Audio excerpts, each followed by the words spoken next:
Hey ho, good neighbors. What's going on? It's Phil Russert, and this is Creatorcon Q&A, episode 132, I believe. And tonight's guest is a cool dude I have fun talking to all the time.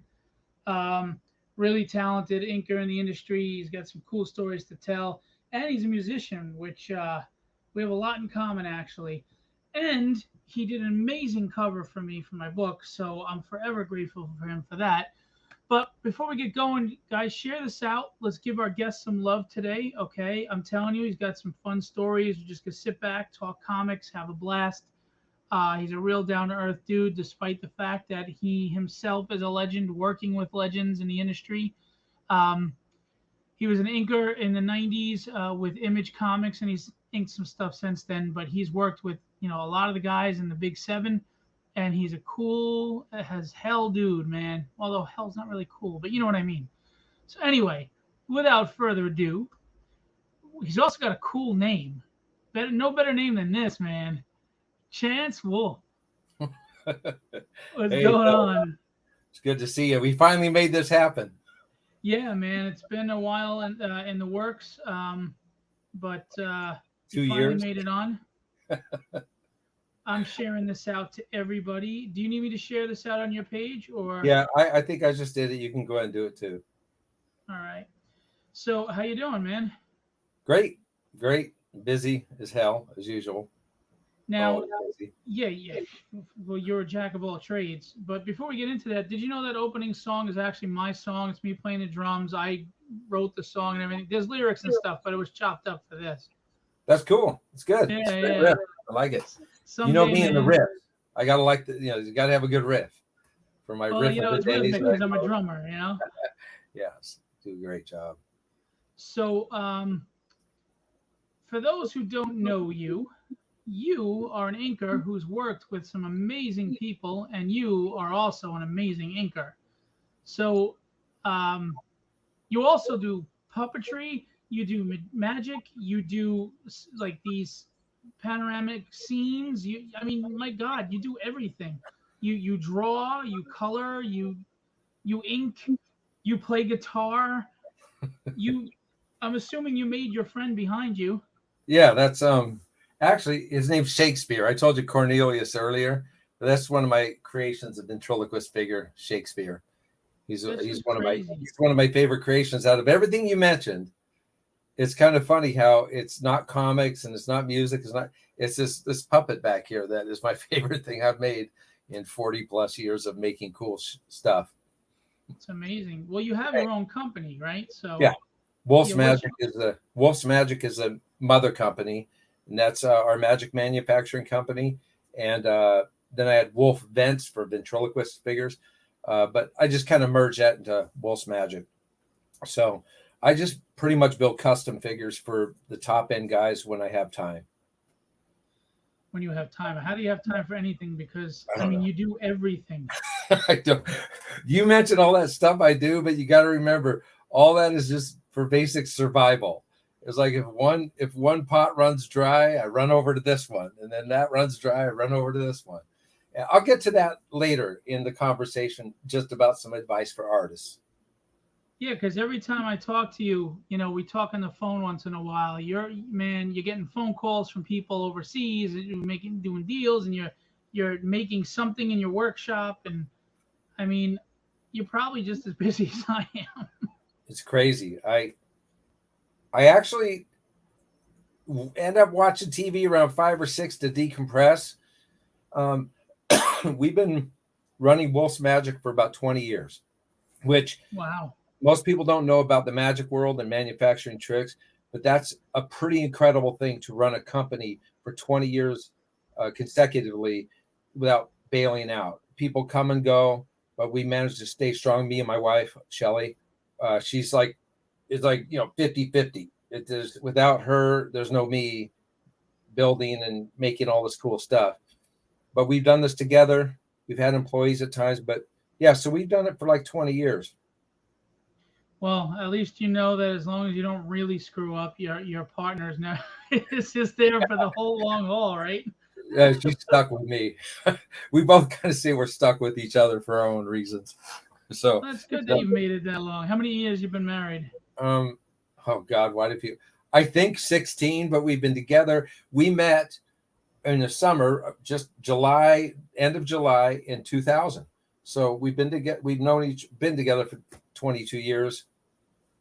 I think we got married 5 or 6 years, about 6 years into dating, whatever. We called it being in like, and we felt like it was less of a commitment to be in like. Wow, that's great. At least if you both have commitment issues, it's okay. Facebook user, what's up? William Wolford, who's an inker. Hey guys. William, I've Terry, been hello, gentlemen. What's up? following William Wolford for a while. He's started. Man, he's a good guy. Yeah, he's a neat guy, and his inks he's really come a long way. I try to help him where I can. You know, he has come a long way. Yeah. Roy says, "Good evening, gents." Hey, Roy. Ricardo. On my book. Yeah. There he is. You came on to say goodnight? Yeah. I'll see you, Ricardo. It's nice. Greetings from Comics Cast. That's Gerald Motos. Hey. And Molt says, Nate says hi. All right. Hey, guys. Thanks for joining. So you started off in comic books before your Image days, and I found it fascinating what you used to work on. Did you want me to? Okay. No. Let's put it this way. I started in the underground, right, with my own creation. And if anyone is posting stuff below, don't post it if you know what it is, because I got other things I'm working on that it might kind of mess with. Oh, okay. Sorry. But for what it was with Rip Off Press. Hey, Chet. It was with Rip Off Press.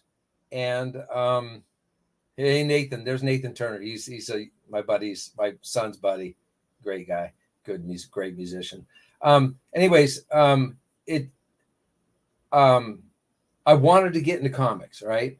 But I knew at the point that I was where I was at as an artist and drawing comics, because I've loved them ever since I was a little kid, right? I knew I wasn't ready. So I thought maybe I'll try the underground and try with Rip Off Press. I picked Rip Off Press because they were the coolest, biggest name with the fabulous Furry Freak Brothers. I whipped up a submission, one story, like 5 pages, I forget. And this great promo piece of me with a gun to my head, a big cartoon of me, and desperately pleading for them to, to sign me. And submit the samples, and I get the letter back or the phone call. I forget, it's too long ago. And boom, I was in, right? I thought that was easy. So what happened is a couple of years, it was pencils, inks, letters, and story, all by me, 36 pages an issue. I did the fake ads and everything. And what it did is it honed all the skills. I quit a killer job. I was a sign painter. We'll get to that, we talked about the genesis of the Wolfman. But I quit a killer job, which a lot of these young artists got to understand. If you want to get somewhere, you got to sacrifice, man. You got to have something, there. But I quit this killer job because I knew it was the only way that I'd be able to focus on this. So I moved to this little 1-bedroom house. We call it the Monopoly house. I busted my ass. For 2 years. It's all brushwork. And then the story will continue from there, what happened after that. So, I mean, you're always humble, and I think it's because of how you worked your way into comics. You didn't get an easy path. Now, people might look at you and the people you worked with and be like, oh, he's lucky, but you earned that. You busted your butt. You worked your way up. How did you get the opportunity to work with Image Comics? All right, this is a really cool story. Yeah, a lot of the overnight successes appear like it's overnight, but it's not. It's not, because no one understood what I went through for 2 years in the underground. I wasn't getting paid crap. It was horrible pay. It wasn't on them. It's just there's not that many books that sell. Right. You get a small royalty, right? So, I mean, it was hot dogs in the morning, hot dogs for dinner from 7-Eleven and a donut in the morning, just pots of coffee, right? Working constantly. So there I am working on this stuff, and I'm getting ready for a convention down in Portland, right? We'll get to that later. So I'm working on this underground comic, And I get a knock at the door. Now I got a lot of knocks at the door for salesmen, right? And this dude comes up. I open the door and he goes, "Hey, you Chance Wolf?" I said, "Yeah." He goes, "Some people tell me that you're the guy to do this job I need. I need you to do some color separations for these T-shirts." Now, I spent a lot of time as a sign painter and a color separation and an artist for T-shirt shops. I was the artist and doing color seps, right? Old school, no computers, all hand cut stuff. And then he shows me these images, and it's Youngblood, Spawn, Savage Dragon, all this art. I'm going, holy shit, what is this? It's Al Simmons. It's at my door. All right. Wow. Al Simmons, which anyone who's into comics knows that he was what Spawn was named after. He's great buddies with McFarlane during his college days, etc. Todd had given pretty much the limited at the time merchandising rights for shirts and stuff, apparel rights. Al lived in my city. Now, what are the odds? That's all I can say. What are the odds in the whole country that Al Simmons, friend of Todd, lives in your city and is coming to you because everyone said you're the guy who can handle doing these color seps because no one else understood what to do, right? And I worked for every screen shop that was in the Tri-Cities at one point or another. But when Al first started, I thought, bullshit, right? I said, this is crap. You're lying, right? I'm not buying this. I said, come on in. He came in, started telling me about the background of him and Todd, knowing Wanda, etc. They were college friends. I go, damn, this is real, right? Holy shit. So we talked about it. I said, okay, I took the job and did all the color seps for him. Well, that convention was coming up in Portland, where Todd lived at the time, right? And it was the first time all the image guys assembled for a convention. The first time. It was at the beginning of the boom of image, right? And I remember, I'll get to the convention in a minute, it kind of was frumpy looking, right? It wasn't as big and glorious as you'd think. And I go there. I was already booked for the convention for my underground comic.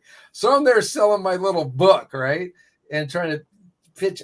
So I have this portfolio of, let's just call inappropriate material, but it's inks, it's pencils, it's lettering. I happened to did a lettering sample because I heard they were going to be there. So I did this quick thing. I still got it. I wish I had it sitting here. It had all the lettering, just basic lettering, sound effects, etc. Right? And I'll get back to that in a minute.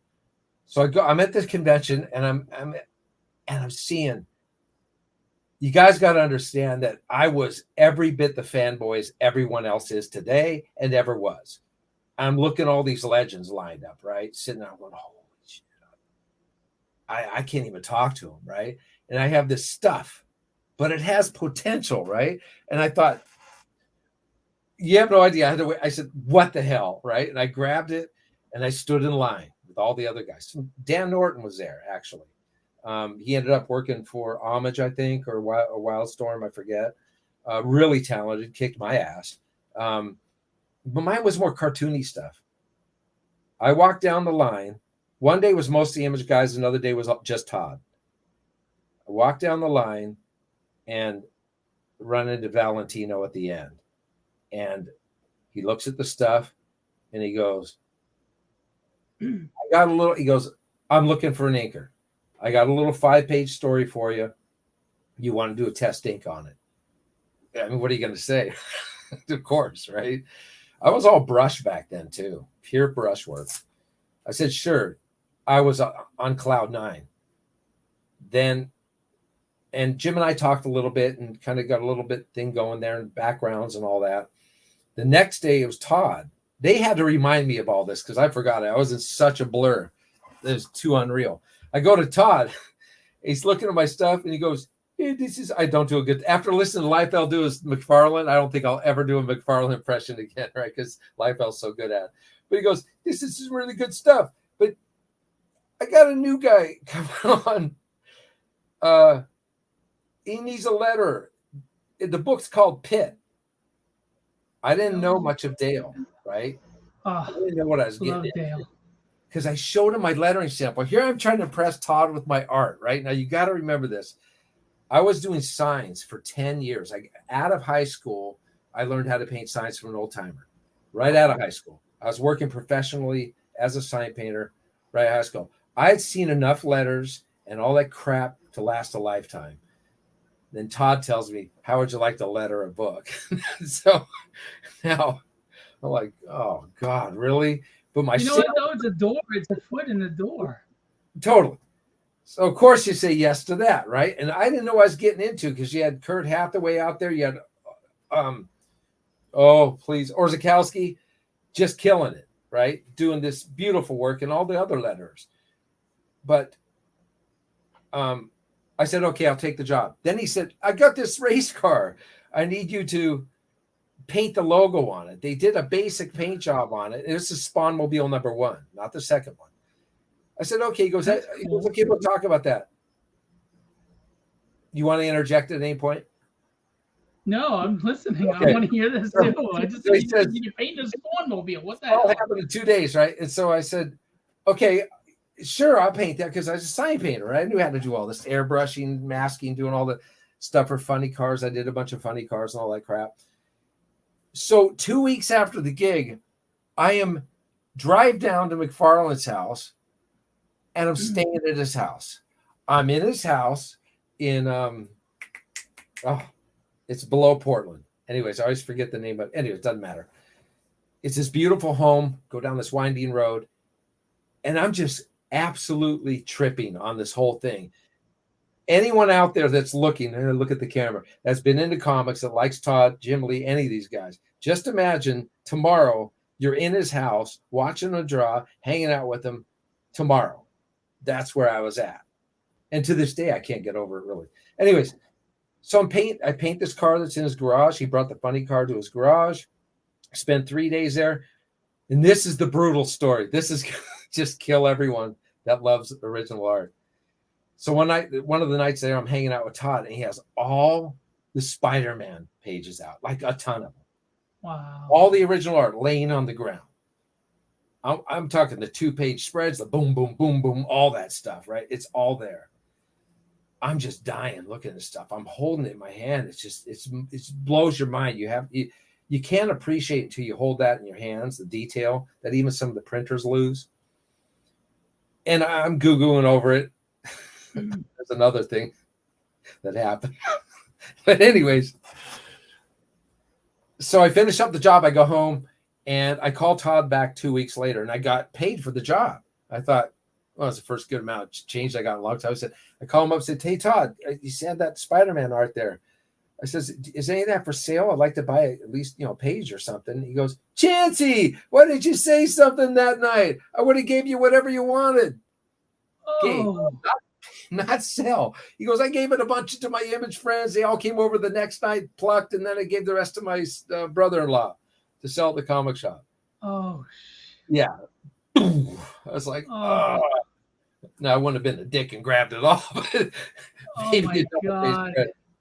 So, all right, real quick, I get into this whole visit, the Todd thing. So we're hanging out. You got to remember, I'm so nervous. You have no idea how nervous I am. But he goes, hey, Chancey, he's drawing something. He goes, take a look at this. What do you think? And he shows me the issue that he drew of Spider-Man that has the character Chance, right? And it's this guy with this fishbowl head, and he's got these power things. He's blasting Spider-Man. I remember it because I bought it. And I go, yeah, I never really liked that character that much. And he goes, I created him. Just a foot in my mouth, rubber in my mouth. I mean, I said, well, did he appreciate your honesty though? He must have. It was a mustache. And I told him, I just didn't like the mustache, Todd. I'm not used to mustaches on the character. But I just totally insulted him. I mean, it was really lame. It was a hard thing to live down. I still can't get over it. I'd be more unable to get over the fact that you could have had any pick of art that you wanted. My God. No. And we look at how much that stuff's selling for now. I know. But I would have sold it. You got to paint the Spawnmobile though. Jesus, that's freaking awesome. I mean, the second one was badass. That was early in my career.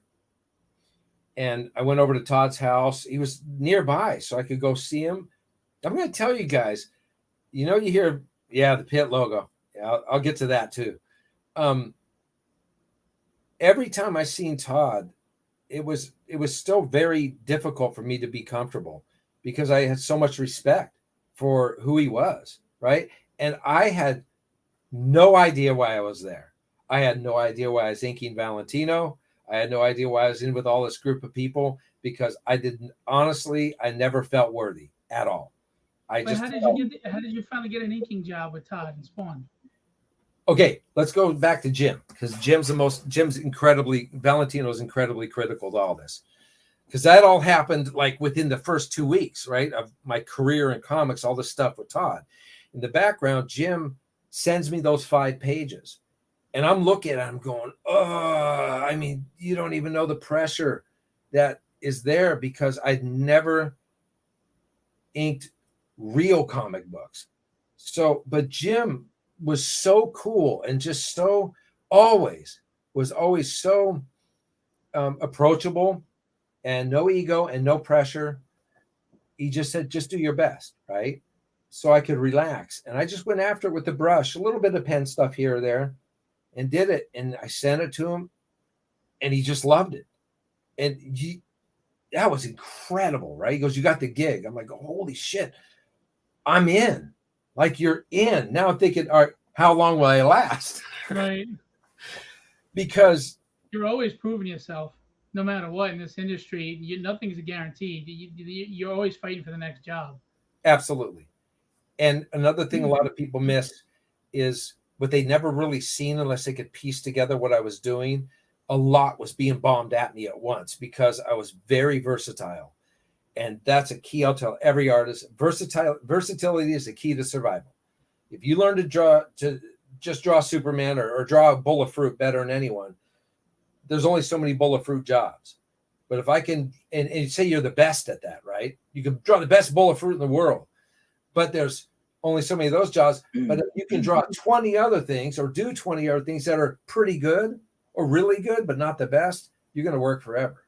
So you got to have those ready to catch those doors that open when another one closes. So don't just focus on one thing. And learn how to paint cars, people. Yeah, learn how to paint cars. So what were we talking about? Yeah, well, you got the job with Jim, and this is how you're getting in. How do you get to Todd? Yeah, okay. So I'm freaked out. I got the Valentino thing. So Shadowhawk's rolling. Oh yeah, let's talk about everything bombing at me. Because then the Pit book's coming. Well, I got a letter Pit, and if everyone look at Pit 1 and 2, those are the ones I focused on. Then I kind of passed it off. And I think Hathaway took it over or someone. I created a Pit font when he talked. I created a font for when the other aliens talked. And then I had my standard font. But look at the book 1 and 2. Someone told me this line. They go, those aren't sound effects. Those are logos, right? Look at how Dale and I weaved all the sound effects into the art. Dale and I had this what's that when two things work? Synergy. We're very much alike. We both had the long hair. We look kind of the same, and we both were musicians. And I connected with the style, and I had that sound effect shit down because that comes from my sign industry, right? So you guys look through Pit 1 and 2, you'll see some of the coolest, and I'm bragging because I'm really proud of those.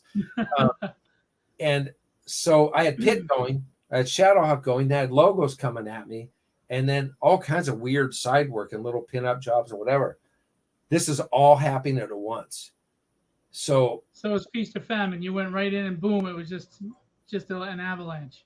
And the checks, we don't have to talk about that. The paychecks were insane, right? It was stupid. And Jim Valentino treated me fairer than anyone should have been treated. I'll just say that.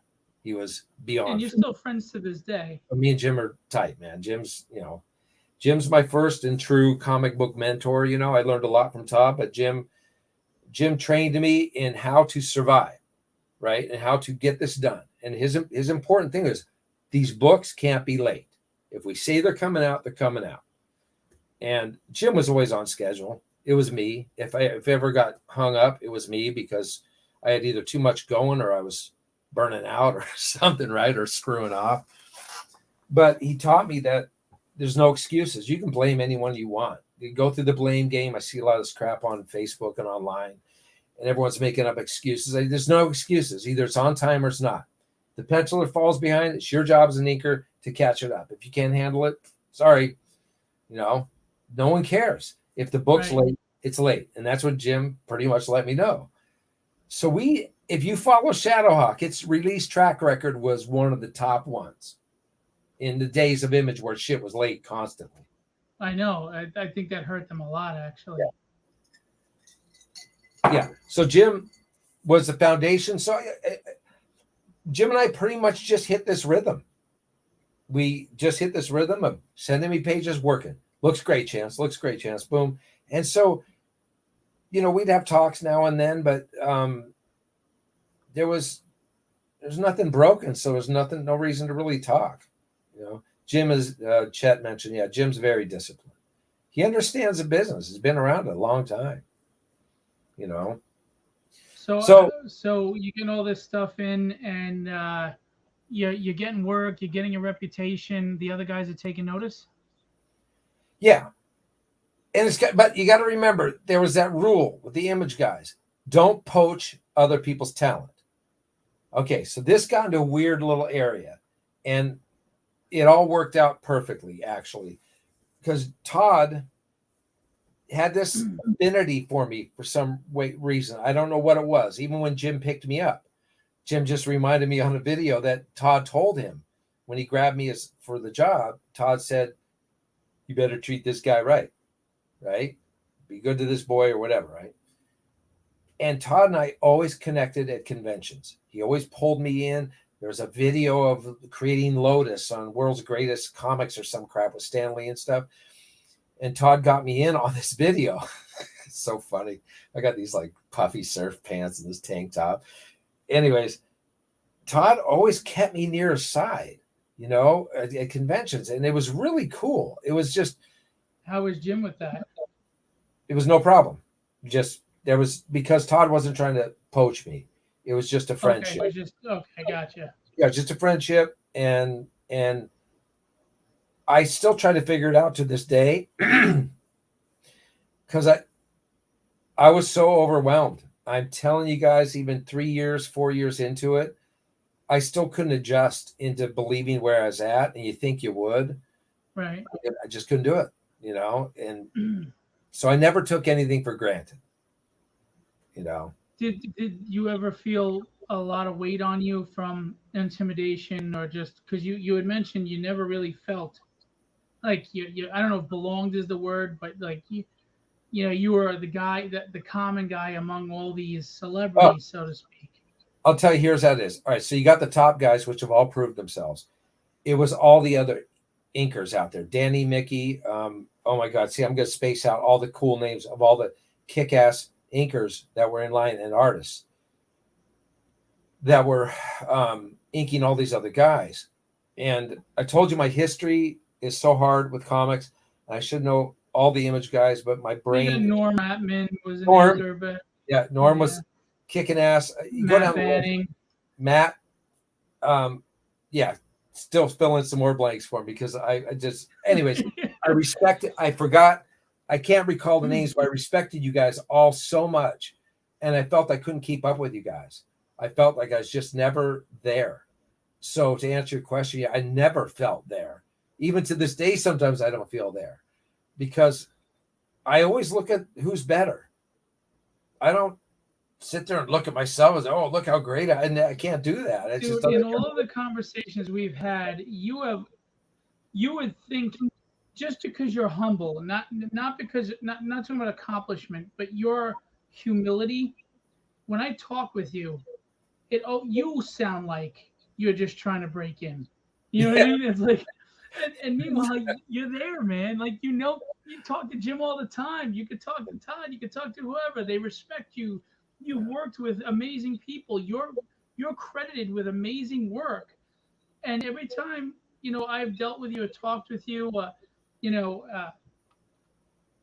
giving me advice when I submitted and stuff like that, you just, I don't know, it just feels like you're one of us just trying to, get in there, which is kind of cool considering your resume. I like to keep it that way. And because, staying humble keeps you hungry, and keeps it from being one of the dicks on Facebook. But obviously, when you're looking at Scott Williams, to bring him up, see, my brain's just toast. I get nervous during interviews and I can't think. Scott Williams, you're looking at his work and you're going, how am I even going to do this, right? How can I keep up with this? So all you can do is learn from him and watch all the dudes at Extreme Studios and everyone at Homage and Top Cow, and you're just following them and trying to learn what you can from them. And there were times when I looked at something, I go, okay, that looks pretty cool. Because I did side gigs. Like I actually inked the first sneak peek, whatever you call it, Dark Child with Randy Queen. I got these Randy Queen pencils. I don't know if Dark Child became a pretty big property, man. That was pretty wild. And Top Cow sent it to me because that was where Jim and I started separating a little bit, getting to how I got to Todd. I forget what happened, but it was like a mutual agreement, no problem, where Jim was kind of getting other artists in and I was kind of burned out because we just pushed so hard. So I started to feel out other areas, and that's why I grabbed a little bit of Top Cow work. But working over Queen, he has very tight pencils. I mean, like anally tight because he's an inker too. So It's kind of like tracing, but I did a pretty nice job on it. I was pretty proud of that. So I was kind of noodling into the studios. In the meantime, Todd started the HBO animated series. Yeah. Okay. I was just watching that the other day again. I have it. Right. And he needed character designers because it was a big task. There's a lot of guys. And once again, and Todd was also sending me a page or two now and then for backup inks on Spawn, right? And so I get these Capullo pages. God, what I first did versus what I did later, night and day, because I was so nervous, right? But so I was doing a few pages here and there. Todd was showing me. Now, at this point, it's okay. The protein's out. If Todd wants to hire me or whatever, it's cool with Jim. There was no big problem there. And so we do the HBO animated thing. So I start working with HBO. I'm talking with them. That was super cool. It's like this whole new thing, right? And I'm doing character designs. They say like a bum in the street, a prostitute, this, that, right? Different characters. And I just do them kind of nicked in Capullo style. And we kind of cleaned it up a little bit, streamlined a little. And then one of them was like a back alley bum. And I'm working with Terry Fitzgerald through Todd's office.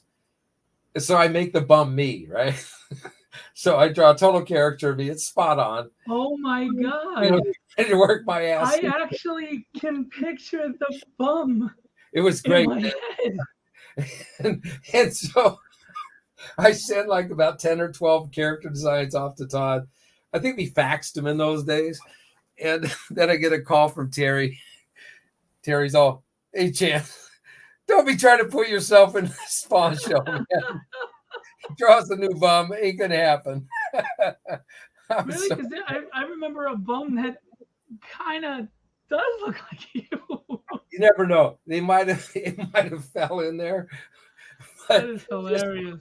But by the way, just a couple of hellos. Nefarious, how are you? Thanks for coming out. Will Playton, a great artist from Australia, our rep, said hello. Peter Palmiotti and a fellow inker says hello. Hey, Peter. PC and Marble Inker. Chet, how did you adjust your style to Todd's noodling style to complement each other? Oh, great question. Great question. Okay. See, this interview could go on for like 6 hours, but I'll try to condense everything. We're talking about how I got to Todd. So I did the HBO stuff, totally awesome. And because in the end, hang on a minute. In the end, this happened, which, I'll say I'm pretty proud of it. That they sent me the Emmy certificate. There's no glass in this for main character design. Me and wow. Guys. Yeah, it was awesome. Me, Dwayne Turner, Greg was in there, and Todd, of course, and someone else. I forget. There's 5 of us that got main characters. So Todd got the Emmy, the actual trophy, of course, and which Todd's first time trying an animated series on TV, he gets a freaking Emmy, right? So that was pretty awesome that happened. So now things are getting a little tighter, and Todd's working on the movie now, right? So now he's working on the movie, and he's been sending me a few more pages. between me and Jason Gorder, which God, I really want to go back eventually. That's it, Cagliostro. Sorry, that's who I was thinking of. That's who you. Yes, that's who I was thinking of, Kenny. Oh, Cagliostro. Yeah, there you go. Sorry, so, go ahead. Jason, let me backtrack real quick. In the beginning of Image, I was so happy to be where I was at. When I do go to conventions, when I see people with the right attitude and they were hungry and had talent, right, I would try to help them the best I could. And the first guy I ran into was Jason Gorder. He lived in Spokane, just a couple hours away from me, and he met my brother my brother was at a comic book signing. He said he was my brother. Jason's like, oh, bullshit, right? And he says, no, that's my brother. He wanted to meet him. It's cool. So I met Jason, brought him in, and he just the coolest guy in the world. Just so cool. And we clicked instantly. He helped me with assist inks. He was already working, trying to get into comics and had some art. He had great base talent sitting there. And so got him going. And Patrick Blaine was a friend of his. Helped him out with the shadow, getting him under Jim's nose, right? See, these guys are talented, man. And so Jason's chops as an inker shot to the moon. Patrick and him teamed up. They did the others and some other things. It's fantastic, cool stuff. Patrick has this really unique style, really dynamic, little kind of cartoony, which I dug. And so I got Patrick in, and Dev Madden came in. I wanted him as an inker on something I was drawing. So many things are going on. And Dev Madden is like the first and one of the few guys that's ever inked me. And Dev, great artist, great guy. But I had to cut him short because Jim couldn't pursue the Valentine project, which we can talk about later. So just trying to drop some of the names of the guys that I met at the beginning. They're still friends of mine now that were freaking awesome. And they're like Gorder's career just took off. He went from me to then he got to Top Cow and did some stuff that kicked my ass. Well, come on. Any inker that went over to Top Cow when you've got Silvestri and in the beginning you had Turner and all these other people, you had to be on your A game. Right. And Jason ended up inking over Turner and a lot of other great guys. And I mean, really, I was going, dude got better than me. Now I got to tell you, nothing's cooler than the student outdoing the master, which I wouldn't call myself a master, but the teacher. When they get better and they get good and they have great success, is awesome. So Jason and I are still friends to this day. So fast forward to Todd piling a bunch of more pages of Spawn at me. Now he's starting to do the Spawn movie. And he calls me up. He goes, hey, Chancey, I'm getting kind of busy with this movie. Maybe you come down for a couple of weeks and help me catch up on Spawn. I'm like, yeah, I'll do that. So I forget if I flew or drove. I flew down there. And I fly down. I'm in his home. It's a bigger, more beautiful home. Upstairs is the office, and it's like a modified, basically kind of like an L shape.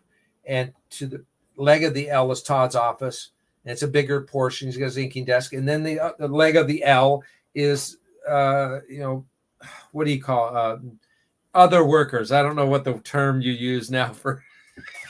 Anyways, office workers, right? Terry Fitzgerald is there, and Wanda popped in now and then. Yada. My drawing table's kind of to the side, so I'm sitting working, and Todd and I would like trade pay. We get a couple pages in a day, and each of us start on one. Noon comes up, Chancey, page swap. We swap pages. So getting to that question that someone asked about adapting to Todd's style. My style is very slick. My natural style is very clean. I knew McFarlane and Mickey, because Danny was doing a lot of inks too. Danny's amazing. Mickey had pretty much set the bar for this textural inking, right?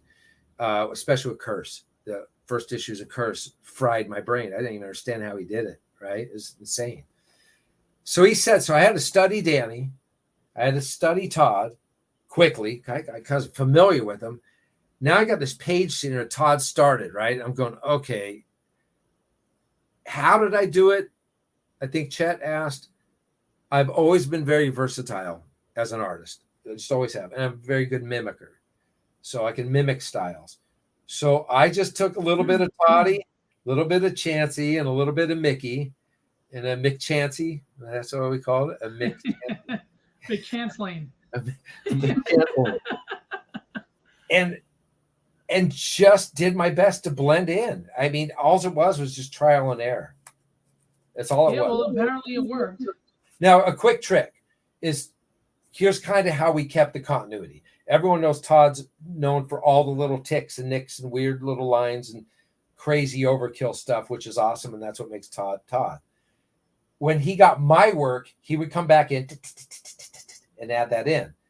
And when he got his work, it was already there. I'd start doing some holding lines, and I seen where he was going, so I just mimic his stuff. Boom. So we had a... Okay, go ahead. No, I was going to say, you know, I know a lot of inkers. Obviously, I don't think inkers get enough respect in the industry. They've been tried to be phased out so many times. It's kind of right now they're trying to do it again. They're having artists ink their own stuff.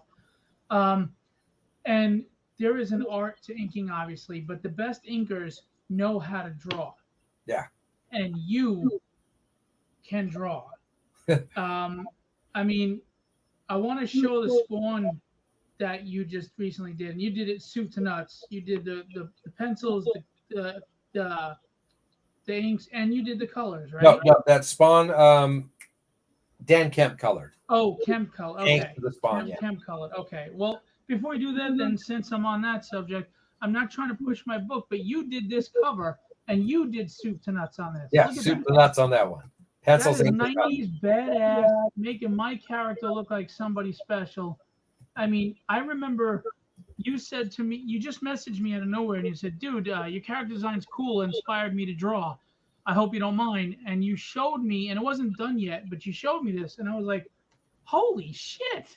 Yeah. I was like, damn. And then you finish it up, and this is what I get. And you go ahead and use it as a cover. I go, what? You go ahead and use it as a cover. I'm like, well, how much? You know, I mean, I was going to pay you, no problem. And you were like, just go ahead and take it and do what you got to do. Just give me comps. And I'm fighting with you, and you're like, just take it.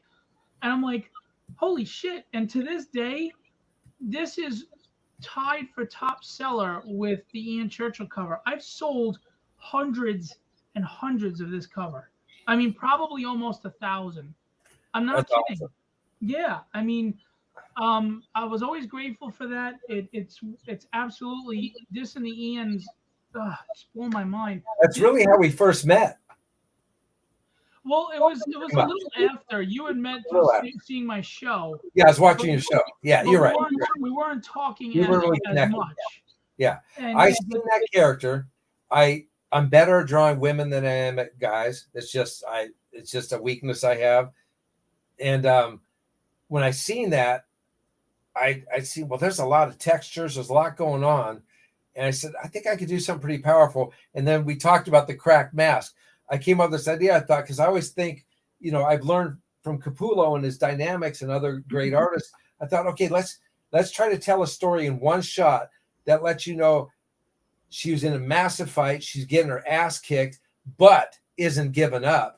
And which is crazy because the book wasn't done. You didn't even know that happens in issue 1. Right. She's right. in a really intense battle, getting her ass handed to her, but she won't quit, and her mask gets cracked. Yep, gets broken up. When you sent it to me, I was like, Jesus Christ, this guy didn't even see the book. It was perfect. Yeah, and then to have that in your face, you know, the fist, and the blood. In the blood. So it's like taking, and these are things I've learned from Todd and I've learned from Greg, is to try to take one panel. This is a big thing that Todd actually taught me when I was working with him. Take one panel and how much information can you tell them in one shot, right? And this was pretty much it, you know, and I want to keep it clean, white background, so it popped off. Got the blood contrast. We got the textures, and I've been coloring my Surf Sharks project, which is a whole nother thing. So I've learned some coloring, but I kind of have my own style of coloring. Dude, I'm partially colorblind, and this thing pops for me. The green in her eye pops for me, and I would, if it wasn't for my wife, I'd just like Bobo the Clown. So you can color. You know, and I've never considered myself a colorist because I have so much respect for the guys who are colorists and know color theory and can do some amazing stuff with like night sequences and just stuff I'm not aware of. You're just but multi-talented, dude, and it's like you said at the beginning of the show. Be able to do a lot, even if you're not the right, best at them all. Just be right, competent at them all, and yeah, you'll always be working. yeah, jack of all trades, master of none. But the truth is, you do got to like. Don't ever try to be the best. You can strive to be the best and put that in your mind. It's really impossible because no matter where you go, you're going to find someone better than you, right? In one form or another, right? But don't even worry about that. Just be the best you can be and try to meet your daily goals if you're working every Right. day. But Realistic goals. right, realistic goals. But don't just focus on one thing. You've got to spread it out because there may come a time, as happened with me, where my hand blew out after 10 years of drawing. I was going to ask you about that. I got the carpal tunnel and it hurt so bad. And I was working for Todd at that time. So we got to go back. Can we go back to the Todd moment? Yeah. All right. This is going to be a lesson for all you guys out there that talk about, oh, they got the easy break and blah, blah, blah, and whatever. You got to be, breaks are really opportunities, right? That come to you and you have to be prepared. Now, along with preparedness, you also have to have some balls, right? You have to have some risk. You have to really, or whatever gender way. Like my recent excursion with Todd. So way back in 94, I think, I was at Chicago-Con. I was hanging out with Todd in a hotel room. Just me and him. He's just doing his Todd thing, talking about a bunch of stuff about comics and educating me. And he goes, Chancey. Now, I'm not going to do my impression because it sucks compared to Liefeld. He goes, Chancey, because he always calls me Chancey. But he goes, opportunities are like a subway. The subway's whipping by and you see an open window. He goes, you don't got time to think, you jump, right? He says, don't think, jump. And that stuck with me, right? It just, because he always creates this vivid like illustration in your head, right? So now you guys are going to learn a big lesson from this. They say, how did Chance end up inking Spawn? Todd asked me to ink those 2 weeks. So I finished the 2 weeks, right? And so I'm saying, okay, Todd, I'm saying my goodbyes to everyone. I'm getting ready to get on the plane and take off. And I said, and Todd looks, okay, you did a great job. Thanks a bunch. I looked at Todd right in the eye. I said, Todd, you need me. I'm coming back. And he goes, huh? He said, I'm coming back. And that was it, right? He was, okay, you have a good time, right? I drive home or fly home. I pack up all my shit, put it in a U-Haul. Listen to the brazenness of this. Pack all my crap up, put it in a U-Haul. I drive down to Phoenix, hook up with Al. We had the plan that I could stay with Al until I get settled in, Al and Melanie. And I go to Al's, park my stuff. Monday morning shows up. I walk up the back stairs to Todd's upper office, open the door. I'll never forget. Todd's coming out. Now, we're talking Todd McFarlane, right? Toy company, everything, master of his domain. He calls the shots, right? I walk in that back door on a Monday morning about 8:30. He comes walk up. He looks up at me. He goes, Chancey, what are you doing here? I go, I told you I was coming back. He pauses, cocks his head. Go to your drawing table. Nice. I made that job happen. Nice. See, fortune favors the bold. Right. And I knew when he talked about opportunities, so I knew what was going on. Todd was making the movie. I was watching what was happening in the office. He was flying to Hollywood a lot. He was getting behind the inks. That means he has to start sending them out. He keeps me in office. He knows he can trust my inking style. I can gel with him. When he comes in, we can work together, blah, blah, blah. He knows he's got his man there. That was it. 2 years I was down in Phoenix. So I was in his office for 1 year. Ended up inking a lot more of the books than people realize of those particular 9 issues or something. And then he put me on Curse with Dwayne because it was a weird moment. I'll go ahead and talk about it because he says, look, Chancey, I'm going to not be able to work on the book as much right now, and I got to hand it off. So, I'm going to have to give it to Danny, the inking chores on Spawn. He says, because Danny and Capullo are tight, and Capullo has a preference for inkers. Like, He goes, I'm going to put you on curse. Am I going to complain? So he just swapped me and Danny for curse. He didn't complain at all. It's like, I understand. I'm not going to, what, Todd? I can't ink spawn, you asshole. You know, but no, it was great. I went to, and what was cool about curse is Dwayne Turner, phenomenal artist, absolutely awesome. His pencils are great. They leave you just enough room to move, but man, it's all there. Dynamic. Greatest guy in the world. Just the most humblest dude. I knew when Danny left, Todd, on Spawn, I had to be Todd Chansey kind of thing, right? I said, oh, I get curse? Okay, I'm going to do me. Like, I got my Mickey influence, don't get me wrong. But I said, I'm going to do me. And it was great. I finally got to be like me, 100%.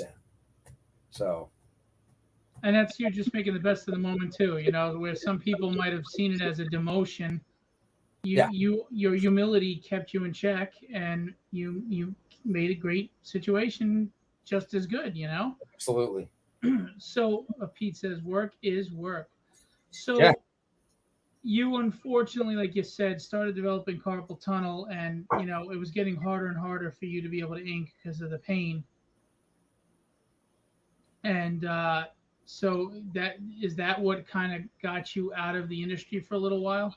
Yeah, for a long while. Yeah. Yeah, I'll get to that in a minute. Let's go back. Okay, so I'm working on Curse of Spawn, keeping busy, thinking, I don't know what I was thinking. I was just working. We do a signing locally in nice, Kenny. We do a book signing at a local comic shop in Arizona for whatever promotion, I can't remember. And some artists start coming by, showing their stuff. And then this dude comes by and drops his portfolio in front of me. No comic book art. Zero. Illustration, beautiful painting, unique style, could draw. It was all just art, not comic book art.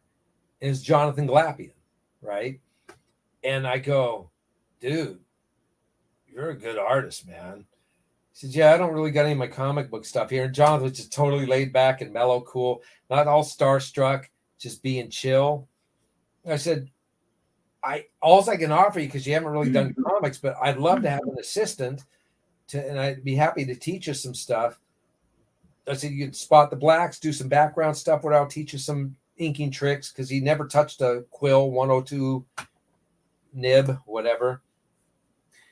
He was just so cool. And I knew he was an artist. And I always feel like that's more important, is if you learn to just be a comic book artist, you're kind of locked in and you're learning from comics.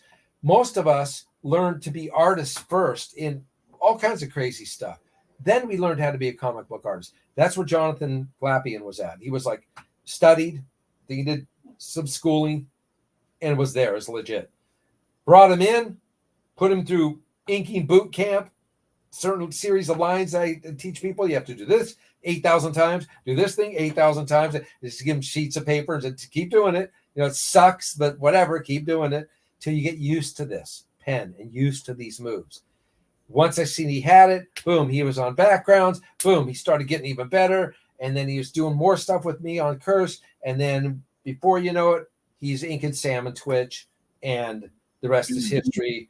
Everything I taught Jonathan, he forgot. He has paved the way to inking techniques I can't even believe. He's a phenomenal inker. One of the best in the business, in my opinion. Agreed. Real quick, Chance is dropping gems. And Will had a question. Those Curse of Spawn pages had tons of detail. How long do you remember on average those pages took? 1 day. It's all you got. Yeah, 1 day. And I think about that because I look back at that stuff. Then you go to an art show and like you see these pen and ink things that people draw. I'm not knocking them. I'm saying like a barn scene with a broken down tractor or whatever. And you think all this pen and ink. Well, you wonder how long they took. And I look at our stuff and go, Jesus Christ, it's like 10,000 plus lines on here. We just caught this rhythm, right? Now, don't get me wrong. Sometimes a 2-page spread would have to move over. Some pages are quicker. You had, yes, inking boot camp. Well, that's what I called it. It's just, It's raw, it's nasty, and it's frustrating. But I did it to Jason Gorder, and I did it to Jonathan. It's just, and someone else. I'm not sure. Anyways, back to the detail. Someone asked me, you have one day. You got 22 pages a month. You got basically 20 days to really finish it. So some will go quicker. How I did it, how Danny does it, how Jonathan does it, and all these crazy detailed inkers from TMP. Kevin Conrad, total badass. Let me talk about Kevin real quick. Me and Jonathan used to go, there was the original art closet in Todd's office, and everything was there. The Spawn books, his books, everything. Jonathan and I would both go to Kevin Conrad's box of Kiss, and we look at that stuff. And let me tell you, man, until you see Kevin's art, his inks, and Angel Medina's pencils, of course, we've got to credit the pencilers, fabulous. Kevin's control of a brush and a quill was unbelievable. And the line beautiful value stuff. Those books were gorgeous. I mean, you looked at it, and we just salivated. Like Jonathan and I are both going, "Damn, this dude's incredible!" You know. I still have them. Had some awesome talent put together. Yeah, I still have them. Yeah. Real quick, I want to show people, though, as we spoke about your ability. As you said, Dan Kemp did the colors, but this is all you as far as the art, the pencils and the inks. Yeah. Yeah, that's pretty much me. Stuff, man. Thanks. Now, you obviously can see the Capullo influence, but I couldn't help it because drawing over him so long, he taught me how to draw, right. and I couldn't help but just kind of feel out that style, you know. And once I ink it, then it even goes on there. That's over Liefeld. Yep. A lot of people pitch Liefeld crap, right? I've heard more crap talked about Liefeld, and it's frustrating because from day one, when I was aware of him, and then when Image started, I loved this stuff because it was in your face comic books, right? It was comic book. Look, everybody complains, but they were buying up his books like nothing in the 90s. They loved his stuff. Yeah. Now, you had those, the assholes out there making their little nitpick things, right? Whatever reason they didn't like him. I loved it. So I never got to ink anything over him. Danny Mickey was his inker. Then I think Sibal or someone, he had other inkers on him. But I always respected Rob. And then fast forward, 25, 30 years, Facebook, Rob and I connect. And he asked me if I want to do some backup inks, some fill-in inks. It was awesome because I showed him something I did on my own. And it was just great to finally throw some lines down over Rob. Yeah, the snake eyes. Yeah, the snake eyes. Cool. Which is really one of the first newest anything of me published, inking. I love that page there. I love Rob's style has changed. It's gotten so much I don't know, it's just got a cooler form and stuff, and it's great to ink. Incredible work, man. Beautiful, beautiful work. And Rob loved it. Thank God. I was waiting for the comeback from him. He's a Chancey, I love it. Whatever, I mean, people don't even understand how important a simple, the line weight is, and knowing where to apply it. Heavier weight, it's just killer stuff, man. Thanks. That's my pencils, inks, and colors. That's with a little bit of Gil Kane influence because he was like one of my favorite Spider-Man artists. Amazing. Hey, Rally, what's going on?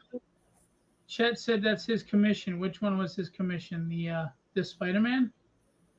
No, that was mine. I don't know. Chet and I are talking about a bunch of other crap, so we might be confusing stuff. I don't know. I just did that for myself. Just it's all digital. And it knocked me out. Hang on, I don't know why I did that. Let's get that back up there.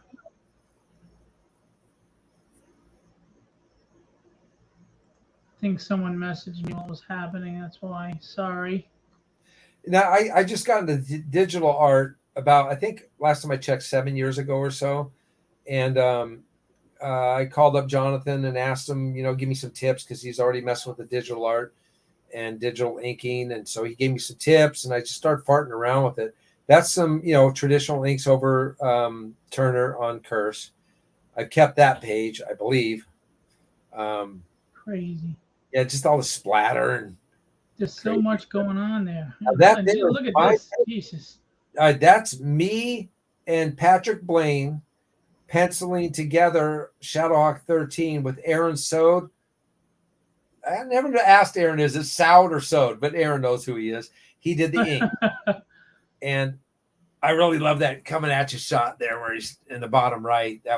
And Jim let me he did breakdowns and let me pencil, but it was too big of a task. And I knew Patrick was a great penciler. So him and I just worked together. He did a lot of it, to be honest. I mean, he should have got more credit for it. He did some awesome stuff on that. Dude, I don't know if there's a term for this. I've done this in my book. Oh, I've had Ricardo do it. I love when they show the ghost images of movement. Yes. In the panel. I love that. Jim was big on that. Jim loved doing that. I always thought it was cool. Yeah, I love having Ricardo do that. I don't know why it's not done more often, honestly. Yeah, no, it's a great effect. It's great. That's my pencils and inks for a pit trading card.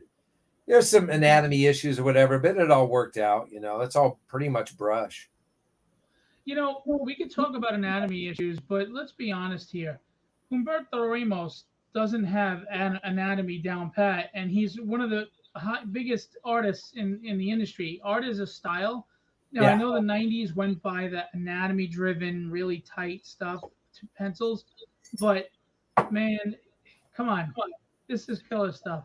And the thing about the whole image era is I was an artist first, right? I could draw. I wasn't ready for a comic book, but I could draw. And I honestly, to speak honest, I was very frustrated because I got pinned as an inker. Now, can you complain because you're making great money? You got a career, you get some notoriety, but I really wanted to draw. My idea of drawing was a blank sheet of paper, right?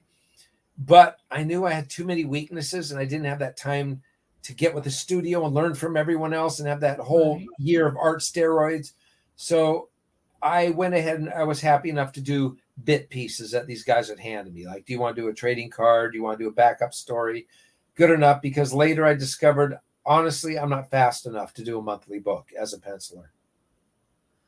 That's what my favorite Marvel superhero. A lot of people is that question for me? That reason. Yeah, it's for you. But a lot of people become inkers for that reason. Yeah. And he said Spider-Man. Yeah, he was showing his shirt off, but this is my newest Romita. I believe it's Romita. I loved Romita. I love Ditko. Love McFarlane, of course. I love Eric Larson, Spider-Man. You got some stuff over Larson coming up here. I've been collecting Spider-Man since I was a kid. Okay, there you go. This I just did for the hell of it because I've always dug Eric Larson, and I mean, absolutely love Eric's work. So I did this for fun, and this was from some Spawn thing I think he did with Todd, but he posted the pencils, so I just did it real quick, and I got a great job from Eric. That was a great pat on the back. I love your stuff over John Royal. Now, John Royal, man, I didn't know about him. He's probably not offended, but he was into this with the whole comic scene about the same time I was, right? Yeah, he's been around, man. But I discovered him on Facebook. Well, his G.I. Joe stuff I loved. And I still do. It's just killer. I seen him on Facebook, and I seen his pencils, and I said, that's cool. And it's very clean, right? Which is more adaptable to my natural style. So I did a couple just to study, just to have fun over him. He's like, hey, dude, that's great. And after that, it's like I did a bunch of commissions for him. It was awesome because, you have to hold pretty tight to his line. John's pretty specific, and he'll retweak a few things of mine, like the eyes or a few little things. But I loved working over his stuff. It's fun. He's a fantastic artist and a hell of a nice guy. Yeah, he really is. He's going to be doing a cover for me at some point. I mean, he said he's able to. I just got to reach out to him again. Yeah. Killer stuff. Royal. I sent you that one because I love the form he got in the hips and the gesture of the legs, everything, the arms, everything. It looks like she's really resting into that thing, and that her whole body's feeling that relaxation into that big pillow. What I always found amazing that you inkers do is when you got a black leather or something and you're showing the reflection and the shine off of it, the negative space that you have there, how do you know where to put the blacks? It's just crazy. That in this case, John lays it out, right? There's no mistake of what's happening, because his pencils are very tight. So I got to give John credit for that. But when I was working over Capullo and other people, Valentino, I had to make some choices, a lot of choices sometimes. So the old art basic, pick your light source. Where's it coming from? Where's it hitting? The hot spots, where's the light's hitting? Everything else turns to black, and you got to negotiate your way through that. It's amazing. It's just beautiful. I think it's the hardest thing for ink. I mean, look, there's a lot of cross-hatching, line weights. It's all difficult. But figuring out the light source, especially multiple light sources, to me, is so hard. Yeah, Image got into that counter light source. Pretty crazy. This is my pencils in Shadowhawk 13. This is 100% me with Aaron Sode inking, doing the inks. This was fun. Oh, down below is Pat. He threw in the Blaine's construction. Yeah, nice. Pat did the little dudes. He may have done some of the building work. I don't know. I just said, I want to do the freaking mall, right? So very classic Image styles. You can see that uplighting rendering on the forearms and stuff. But real quick, Terry said, you have worked with some amazing people. You are an amazing artist. And Ricardo said, you are incredible. I love comics in the 90s, so thank you. I'm Brazilian and I'm a penciler because of 90s comics and Image era. Thank you. You bet. You're welcome, Ricardo. You do great work, man. It's awesome. Yeah. Sorry to cut you off, but go ahead. No, it's fine. I was just saying it was fun because, obviously I was a big, huge Jim Lee fan like anyone. And that's where you get to see me working the lettering. There, I just kind of built it into the art so you could see through it so it didn't like stick out in your face. And how are you feeling when you turn in pages like this, though, to these guys? Are you intimidated? Are you worried? Are you thinking, oh, God, I hope they don't think this is a steaming pile of shit? Working with Jim, I never felt that way because he didn't put the pressure on you. He knew you're going to do the best you can do. Let's just get it done. If there's a mistake, let's not make it next time, right? Greatest boss to work for because you didn't feel that pressure. When I got to Todd's, it was a little different. But Todd, he didn't pressure me either. He just come by and give me a few tips now and then. It wasn't that it was working over like when I did the Top Cow stuff, a limited amount. There I was freaking because of Silvestri. He's so cool. Oh my God, he's amazing. And he has so much amazing talent. And I come in and I felt like I was coming in from the back alley, right? And I just wasn't sure if I was up to snuff to those guys. Once again, the insecurity was just riddling through me even 3-4 years into it. He's my favorite artist of all time, and I have a lot of artists I love to death. It's just, and the one thing I'm going to say about Silvestri, and I mean no disrespect to Jim Lee or anybody like that, they earned and deserve what they get. But everybody's fawning over Jim Lee, and I think he gets kind of pushed to the side. He's the one artist that has gotten better. With age. I mean, he could draw just a background and I'd spend $1,000 to buy it. He's that amazing. I'm going to turn 50 in October and I'm going to see if I can get something from him through Comic Sketch Art because I need to. He's brilliant. And this stuff he's doing for Batman right now, Matt Hawkins was showing me at San Diego. Oh my God. Yeah. Silvestri has an energy. He's my favorite too, to be honest. I got to hang out with Mark a little bit, got to meet him in the days because we all kind of stay in our camps, but I hang out with a few times at San Diego Con stuff. And he's so Hollywood in a positive way, right? He's just so cool looking and he's so nice. He's so tall and everything. But he's so nice and cool to everyone. And his art style was exactly, I had an original Wolverine page actually. And for some ungodly, stupid reason, I sold it. I don't know why. It's Dan Green inked over him. More chance. Yeah, between this and the stable chick, the chick with the multiple arms. Jesus, a samurai chick. Spiral. Yep. You're killing me. I know it was. Anyways, one of my biggest regrets. But yeah, Mark's absolutely yeah, he is my favorite artist. I love what he's doing with Batman. He's kind of shifting up the style. It's got kind of that sketchier look. I love it. Will wants to know if you got any art tips from Mark in your time with him. No, because we didn't talk enough. Oddly enough, I never got any art tips from anyone because I wasn't in the studio. Jim was down in California, I was up here, and I was never in the studio, which was kind of a regret. And it's not a slant on Jim. He just had everyone separated. But and he was like, "Hey, looks good, bud," right? So it would have been cool to be with other artists and learn more faster. But yeah. I'm not complaining. This is over. Can you look at Hunter? He was a guy, Hunter. Yeah, as a guy I ran into on Facebook. I didn't get paid for it. I just did it because I loved his pencils. Right? It has this kind of cartoony vibe. Yeah. I said I could do some shit because I was trying to learn digital inking. So I was grabbing anything that inspired me to practice. Right? So yeah, even a guy who's been doing it forever has to practice. Right? This new thing. So my challenge was, how can I make digital inks look traditional? That was what I started to do.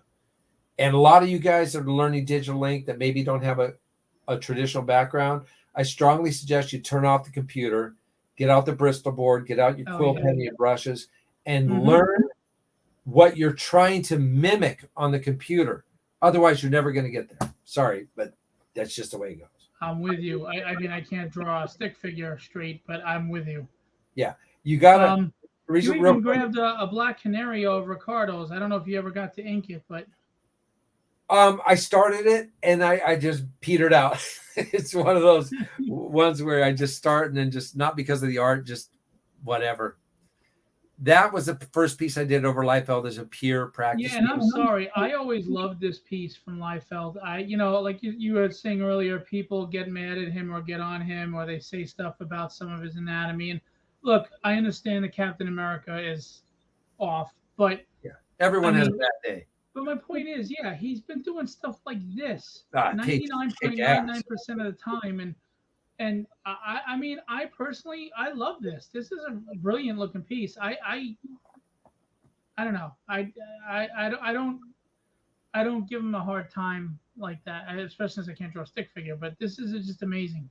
It's awesome, and that doing that is what gave Rob some confidence in me inking him, because I sent him that picture and said, Rob, if you ever need any backup inks or whatever, let me know. I pitched here I am, been at this for a while, and I know I took a long break, but I have to pitch, right? I have to pitch to anyone like any other person. So I said that to him. He goes, yeah, Chance, if something comes up, I'll let you know. And boom, later the snake eye stuff came up. So that's pretty cool. Terry says you have so many different talents. You work with some amazing people. You've gained a new fan tonight. Yeah, thanks. I've been very fortunate. Chet had said he did flats on that piece for Dan, the fire chick with zombies. It was fun. Oh, cool. Nice. And Len agrees with you, 100% ink by hand. Yep. So right, Len, I mean, there's time for digital, and I just do it out of convenience. All right, that there was way back, what's it say, 95? Yep.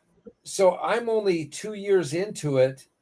From drawing the underground stuff, and once again I was crossing over with Todd while working with Jim, and I just wanted to do a balls out picture. Obviously I did some sort of, I had to look at a little Silvestri, some Jim Lee to kind of get that classic pose, right?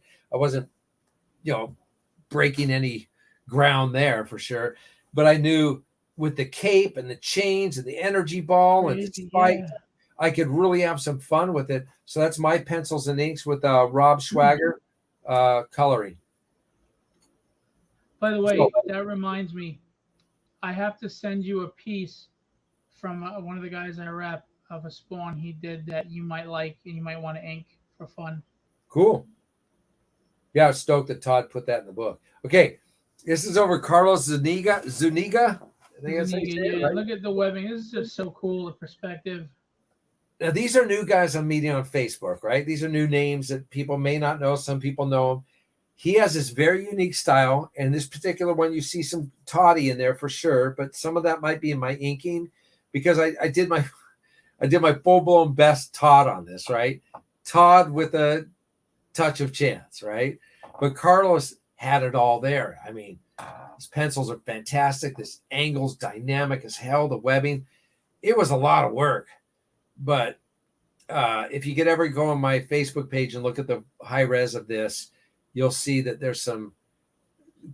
He nailed some beautiful lines in there, and I followed up with the inks, and I just love that piece. Carlos is badass. On the Spawn, I was going to mention the foreshortening, but I figured we move along. But Will is right. I love the cinematic foreshortening on that Spawn, and I agree. It was just amazing. Foreshortening is so hard. Yeah. And Greg says, "Hey guys, what's up, Greg? Hey, Greg.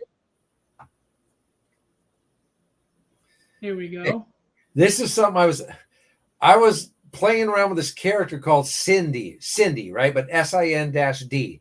And yeah, a female Spawn, but her whole thing was the 7 deadly sins, which later on discovered Silvestri touched onto this in some way in one of his books.